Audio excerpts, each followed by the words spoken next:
Now at 11, who would want to hire a hitman to kill a wealthy developer? And in the Florida Keys of all places, this is a story of greed and crime. Here's CBS4 investigator Jim DeFeeti.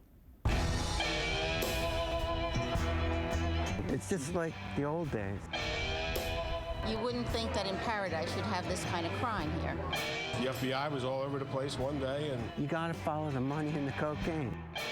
Now you're like, wow, how did that happen? In December, retired Coast Guard Commander Dennis Zecca was arrested by federal agents in Marathon, accused of conspiring to buy 10 kilos of cocaine. He was also charged with hiring a hitman to kill one of the town's biggest realtors. We're a very nice little community. No better place to raise your children. For city leaders like Mayor Mike Sink, Zecca's arrest is an unwanted shadow over a town already struggling economically.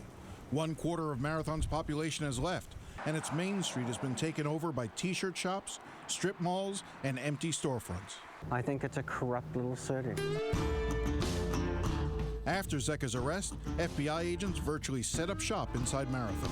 So-called person that was the victim in this so-called murder for hire is a very well-known businessman in town. His brother and him are probably two of the most well-known and two of the wealthiest people in the community. So I'm sure the FBI is checking every, little corner to make this case. After commanding the Isla Mirada Coast Guard Station, Zecca retired and became part owner of Marathon Marina and Boatyard. According to the federal indictment, sometime last year, Zecca sought to purchase 10 kilos of cocaine from a handyman at his marina. Zecca allegedly then asked his handyman if he could also kill someone. Realtor Bruce Schmidt, a frequent critic of city government who appeared before the council many times. Zecca didn't say why he wanted Schmidt dead, but gave the handyman orders to shoot Schmidt at Schmidt's waterfront home before Christmas. Unfortunately for Zecca, the drug deal was a federal sting, and the handyman a DEA informant. Since Zecca's arrest, the town has been buzzing. How often do you get a retired Coast Guard commanding officer of 27 years that owns a marina in town and then is involved in for a murder for hire? Yeah, it's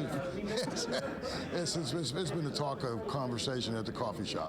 Fueling that talk, during a recent hearing, federal prosecutors announced they believe Zecca was aided by associates and co-conspirators in the murder for hire plot. Do you think we know the whole story yet?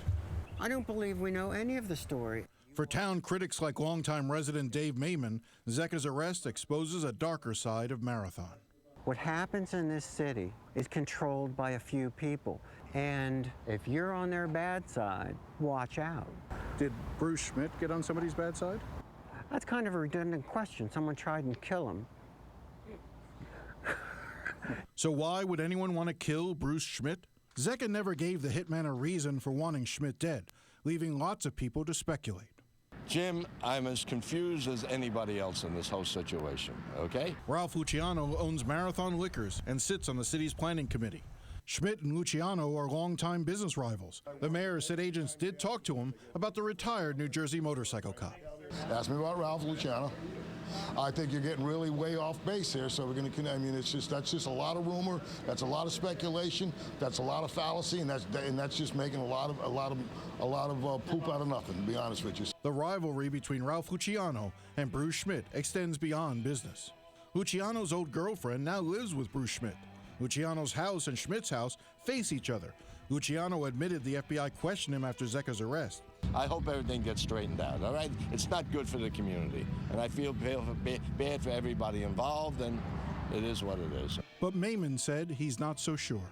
The truth doesn't want to be known. Dennis Zecca remains in federal custody tonight. He has pled not guilty, and his trial is scheduled for later this summer.